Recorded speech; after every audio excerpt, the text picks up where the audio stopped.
इसलिए दास ने आपके कान में जो मंत्र दिया इसे किसी को कहना नहीं है, ये तो केवल भाव से इसका जाप करना है। इस मंत्र में 8 अक्षर इसलिए हैं क्योंकि भगवान श्री कृष्ण का जन्म अष्टमी को हुआ था, श्री राधा रानी का जन्म भी अष्टमी को हुआ, इसलिए ये 8 अक्षर का मंत्र है जो हमने आपके कान में दिया है अभी। इस मंत्र में भगवान की सारी लीलाओं का सार है। जैसे गणित में जरा सा सूत्र होता है ना, और छोटे से सूत्र से बड़ा सवाल हल हो जाता है, उसी तरह ये 8 अक्षर का मंत्र है जो सभी वेदों का पुराणों का सार है। इस मंत्र का आप जितना जाप करेंगे वो आपका धन होगा। अब नीचे का मंत्र देखिए, इस मंत्र को कहते हैं मूल मंत्र, जो हमने आपके कान में दिया है। इस मंत्र का क्या नाम है? मूल मंत्र। अब द्वय मंत्र की ओर चल रहे हैं। नीचे देखिए, ध्यान से लिखा हुआ है, संग संग बोलिएगा। बोलिए, श्रीमन्नारायण चरणौ शरणम प्रपद्ये श्रीमते नारायणाय नमः। फिर से बोलिए मेरे संग, सभी लोग बोलेंगे, श्रीमन्नारायण चरणौ शरणम प्रपद्ये श्रीमते नारायणाय नमः। नारायणाय, केवल नारायणाय, आप नारायणाय को नारायणाय बोल रहे हैं कुछ लोग, नारायणाय नहीं, नारायणाय, नारायणाय, नारायणाय।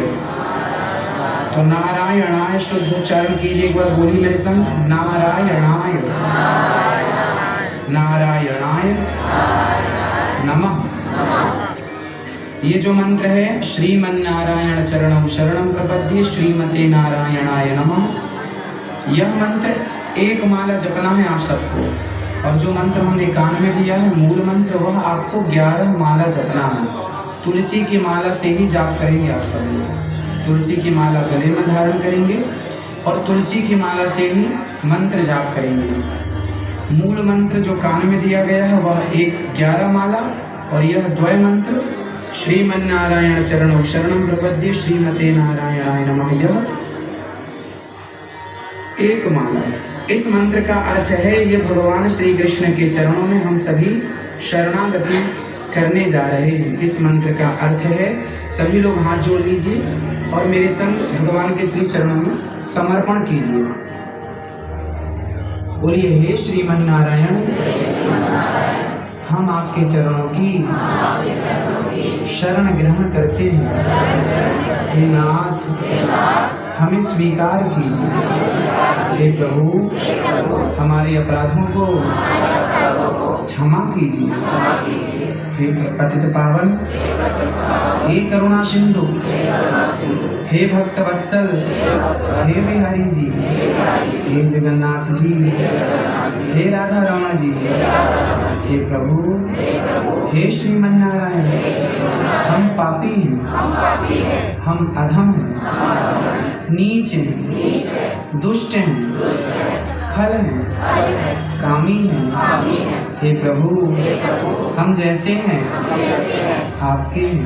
हे प्रभु, हमारे अपराधों को क्षमा कीजिए।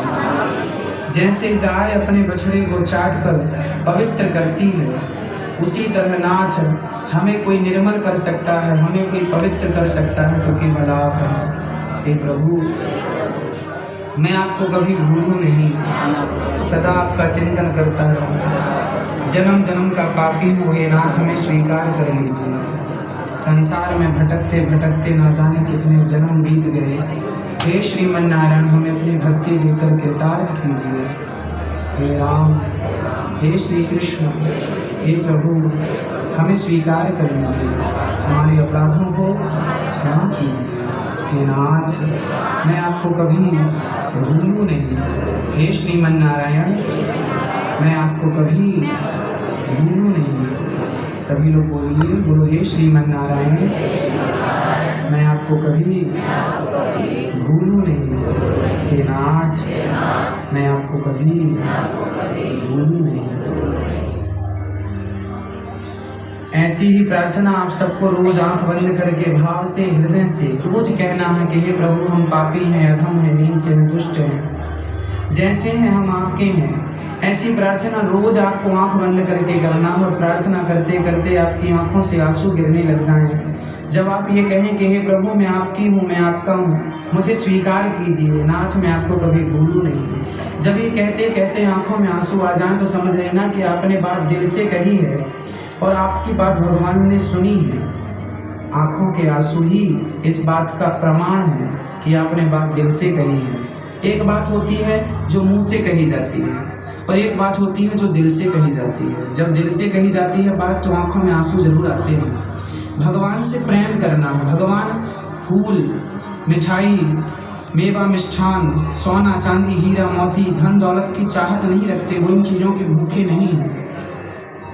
यदि वो चाहते हैं आपसे कुछ तो केवल प्रेम चाहते हैं, केवल आपकी श्रद्धा चाहते हैं।